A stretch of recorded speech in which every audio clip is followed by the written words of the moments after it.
So, today what I'd like to do is I'd like you just all sit back for about the next 15, 20 minutes, kind of close out your thoughts a little bit about what you're going to do when you get out of here, or dinner tonight, or work tomorrow and everything, and just kind of work with me a little bit on this thought process. Because what I basically like you to do is think out of the box. We all have our own little boxes in our minds. So if you would, Debbie Betzel here, I want to tell her I'm not going to be a graphic designer. She does not have to worry. Living a dream, this is really about reinventing yourself, okay? And the term reinventing is kind of a nouveau word. Not to be confused with intervention, which is, they put you 2 weeks in a motel room, they reinvent your brain, and you never watch a Tom Cruise movie again. So,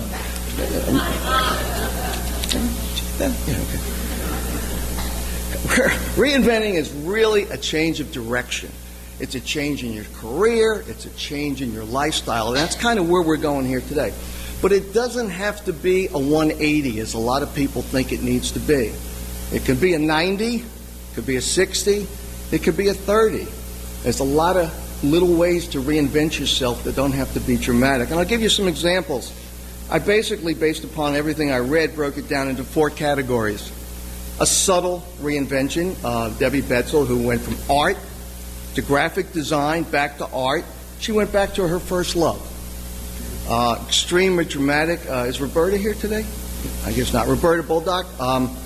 Her husband passed away, and for her, a reinvention was survival. It was finding an entirely new lifestyle. And she met Wayne, she moved to Anderson, she started up a very wonderful business that she's got going right now. Something a little bit more of a unique style would be what Kathy Crane did. Most of us are familiar. Kathy was a counselor.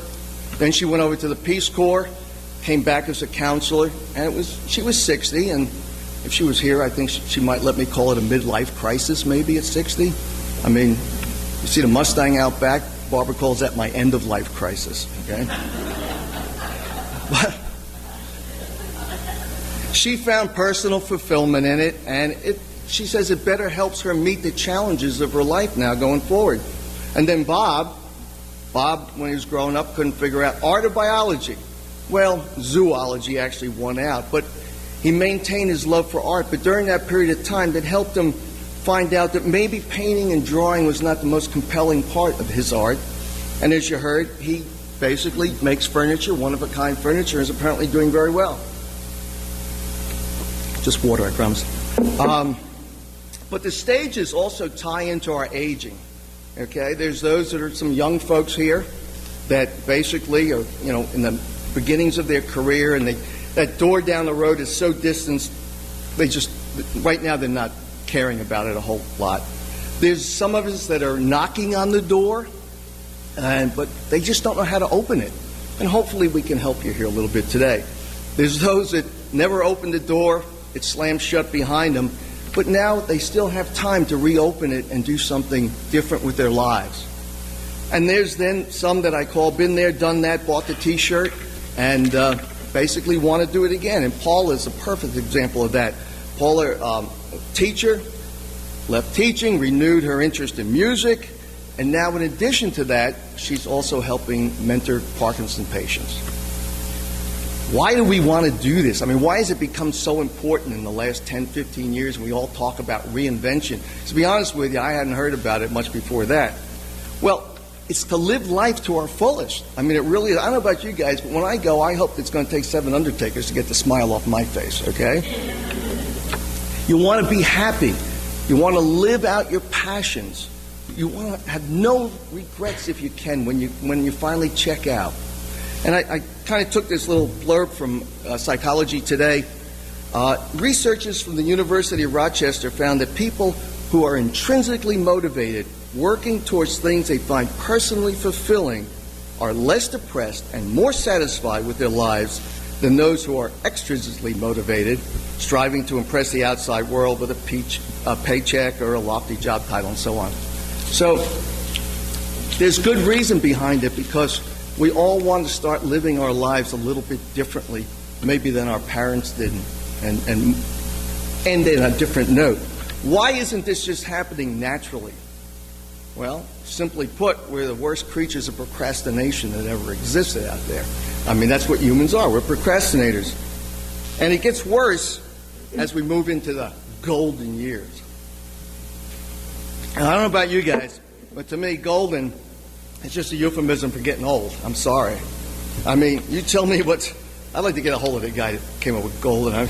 What's golden about a 5-year cycle of colonoscopies? I don't know. Okay? We might want to edit that one out of the thing here a little bit. And I'll give you a very poignant example of it. When I joined AT&T years and years ago, how long ago was that? Well, it said that when Alexander Graham Bell said, "Dr. Watson, come here, I want you," he said, "Bring Ed along," you know? Well, one of the things, it was actually back around 69, 70, one of the things that I learned, because I got familiar with one of the HR people, I don't know, for whatever reason, at that time, everybody was hired, and you had to work till you were 65. That was the mandate. Many of you may remember that. It didn't matter if you needed to get out early. Your pension was at 65. So everybody worked till the age of 65 and then basically stopped, okay? What do you think the average life expectancy back in 1969 was of a retiree? Anybody want to guess? 18 months. I got it in 18 months. That's really what it was. It's scary.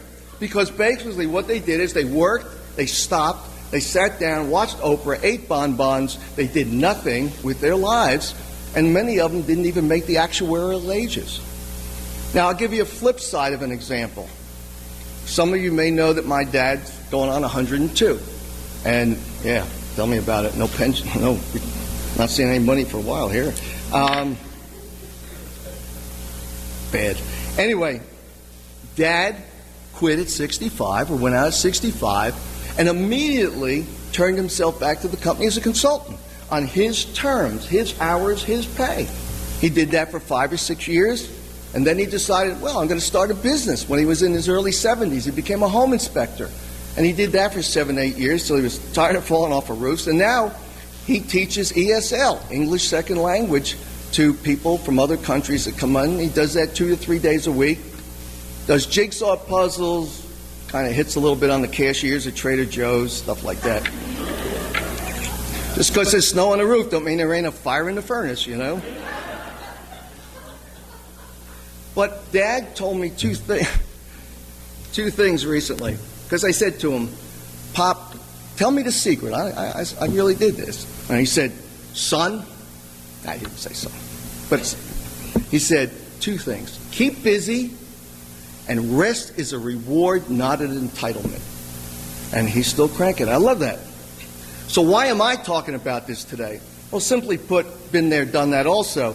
A number of years ago when AT&T decided that dial tone would still continue without Ed, okay, and I got the bullet, I had to do something.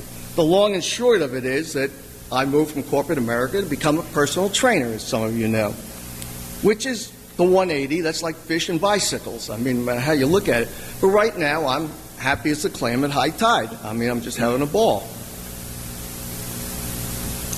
Couple that with a lot of consensus of opinions that I've gotten over the last month and a half reading about this, because this is not a finite science, by the way. It's not like building a car. I mean, everybody's got an opinion, so all you do is collectively get all the opinions together as the best how to do that, and voila, you got a sermon.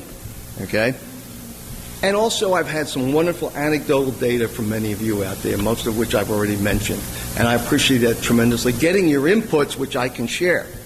Now, when you get to the how-to, what's the thing you don't want to do? You don't want to do what Ed did, okay? Ed was totally unprepared for what happened, never saw it coming, and it hit me like a bolt out of the blue. And as Barbara will tell you, I went for 4 or 5 months where I basically had to sleep with one eye open because she was going to kill me at that point. And it's like your car. You don't service your car when it breaks down. You service your car before it breaks down. You got to get an early start on this wherever you are, or as early as you can. And I call this possibly you can fall into Reinvent Purgatory. Now, don't use that at home because that's my term, okay? But what happens is you're over here in, we won't call it that word, and you want to move over here to heaven. And you say, okay, but all of a sudden you go across and what happens? Bloop, you fall into Reinvent Purgatory, which is not a bad place to be. It's very, very comfortable. You sit around and you watch CNN and you hang out and 4 o'clock's martini time and on and on and on. But you know what? Eventually you don't make out any better than the folks at AT&T that retired at 65. Because you very, very hard to get out of Reinvent Purgatory. It's a climb. Whereas if you're prepared, you can kind of zip right over it. If you don't have long-term goals, you wind up doing a lot of little things every day without ever making a contribution to your future. So how do you know what you should be striving for? Well, it's not what I should do, it's what I will regret not having done is what you should be asking. And as Bob said to me, he said, quote, I don't want to be in the day room at the retirement home when it's too late and be thinking of things I wanted to do but never tried. I think that pretty well says it all. We all have passions and dreams, but on the flip side, we all have strengths and we all have weaknesses. And it's important that we be realistic no matter what stage we're in. You know, it'd be great to be an astronaut, but if you're afraid of heights, it doesn't work well. Or be an ER doctor, but you can't stand the sight of blood. We have a tendency to what the experts call illusory superiority, the belief that we are above average in what we can do. So we've got to be brutally honest in what we can do and what it's going to take to get there. The easiest way is to chat your dreams out with people you know, people who see you every day, spouses, friends, folks like that, because they're the best folks to really help you understand your strengths and weaknesses. And trust me, all my friends will tell me my weaknesses, but no problem. I'm still trying to have one tell me a strength. But on the flip side, it's also very easy to be influenced by other people. Because haven't we often found that everybody knows what we should do best except us? Yes. So you got to be a little careful, okay? Somebody wants you to join their startup. Oh, you'd be perfect. Or maybe a father that wants grandchildren, but maybe children are not in your future. And a lot of times external pressures detach us from what our core values are, and we make decisions that 10 years down the road we say, why did I do this? So we spend a lot of time thinking about the future. They say about 1 out of 8 hours a day we spend thinking about your future, but we do a very poor job of taking action. We're overly optimistic about what's going to happen, but we don't do anything about it. And then we're sitting in the old folks' home going, my ship didn't come in. Well, no, because you never sent one out. So not only do we overestimate our ability to achieve change, but we also underestimate the toll that it takes on us. Or, and more importantly, in many cases, on our families, on our social life, on our finances. Realism. We all dream of victory celebrations, but we often underestimate the battle. The good news here is that there is better ways to go at it. One is to seek out people who have achieved their dream, who have done it already. Talk to folks if you're thinking to do something, and they'll tell you the good, the bad, and the ugly about it. The other thing is try and enlist support from loved ones as best you can. Everything I've read is that's so important. Meredith Walker told me that when she went from teaching to pottery, she could not have done it without the tremendous support of her husband. Am I right? Where are you? Yeah, there you are. See here? Oh. Good for you, sir. Thank you. The other thing is, of course, volunteer or apprentice, things like that. Seek out mentors over there. And one that I mentioned, one last person, seek out mentors among us who have done it. And one is Liz Branstad, who you know went from a counselor and wrote her own book, her own biography of her family. So there's so many people we have right here that can help you walk through the process. Now, one of the other cautions is that we're not real good at what's known as effective forecasting. And you got to kind of think of it. This is where you think out of the box a little bit. We have trouble seeing seeing us out there because of the filter of who we are now. Okay? And a lot of times we're not real good at predicting how we're going to feel in the future because we only see ourselves in our current role. So the best advice is the best decisions for your future self, don't imagine that person as a stranger out there. See it's you. See it's you in a different lifestyle. See it's you maybe with a different partner or spouse possibly. See it's you with grandchildren in another place you live. But when you look out there, don't look out at yourself as you are today. Look out at yourself as how you're going to be out there. Also, new habits. Create new habits and make it work. You know, people say, well, I want to get married, so I'll just sit around and wait for somebody to come through the door. That don't work, okay? It'd be a lot better if you say, I want to get married. I'm going to go out and meet new people every week and try and make this all come together. You got to step out. You got to break it down into actions every day and integrate it into your long-term goals. And expect setbacks. This is a tough love deal when you're moving into a new area. You got only so much energy. You only got so much willpower to give to it. And a lot of people say, if you want to stay motivated, and let's say you're looking at something over the next 5, 6, 7 years, as you work through the process, set demarks and congratulate yourself on the process. So every birthday you look and you say, hey, here's where I am. I'm this far along. Or every Christmas, hey, this is what I want to do when I grow up. And I'm this far along. Celebrate your successes along the way because it feels good. And feeling good is good. I saw a bumper sticker one time in Kentucky, of all places, and it said on the back, and it always stuck in mind, feeling good feels good. That's a no-brainer until you think about it a little bit. But if you can make yourself feel good, it feels good. So the big question that it comes down to is what you want to do going forward realistic? You got to be brutally honest with yourself about the present situation and how much you're going to need to change and what's going to be the impact on those people around you. And that's mission critical. So it kind of comes down to some questions that the experts have kind of consolidated here. First thing is, can you make a commitment to what you want to do? And a commitment means when you get out there, do you just get out there and go, okay, I'm here, it's wonderful. It's Colorado someplace, whatever.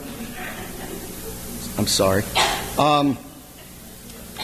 But if you break it into inputs or outputs or hours or days and say, I'm going to do so much of this a day, so many hours, because if you just get there and say, well, we'll just kind of see how it happens, it's kind of like Bob does. Bob knows he's got to turn out X pieces of furniture within a period of time. And that's what he does, and that's what keeps the momentum going. Does your goal match your values? And we all have our own personal values. Are we going to have to get new values? Will it compromise our values when we're out there? But the other thing is, will it also trigger new values that we can embrace? So values become very important as we look at ourselves down the road. Will it conflict with other priorities in your life? You got to remember, down the road, things change, And if you're in an all-consuming job, but your spouse says, well, honey, it's time to fill our travel bucket list, don't mesh, okay? So a lot of times you got to say, what are we planning down there, and is what I want to do here going to work together? Are you going to be able to do it for the right reasons? And the right reasons mean, when I get out there, is this going to be a force fit when I get out there, or am I doing it because I really want to do it? Can you gain satisfaction from each step? And that's tough. If you're moving along and you're just hating yourself through the whole route, that becomes a nosebleed, and maybe you want to rethink it. And the other thing is, are you sure you want it? Case in point, when I took the hit, first thing I wanted to do was be a sales trainer. Oh, what a surprise, right? Okay. And I went through the training, I dropped a bundle of coin and everything else, and then all of a sudden I realized, as I'm talking to these people and writing checks, I'm going to be on the road nonstop, okay? And it's going to be in and out, no schedule. Barbara's talking about, hey, honey, we got to start our traveling now. And it's like, ain't working. So I dropped back to plan B, which was to take a job, which now gives me, some flexibility. And the last thing, of course, is drink of water. Is it achieving it within your control? That's simply put. Are you setting realistic goals? Can you handle the setbacks? can you deal with minor defeats along the way? Well, that's pretty much my dime. The only thing I like to say is this is all within everybody to do, and everybody has their own little box, like I said in the beginning, and in that little box you can think out of it if you want. And in this box, basically, is everybody's destiny. One thing I learned is we're all the master of our own destiny. Thank you.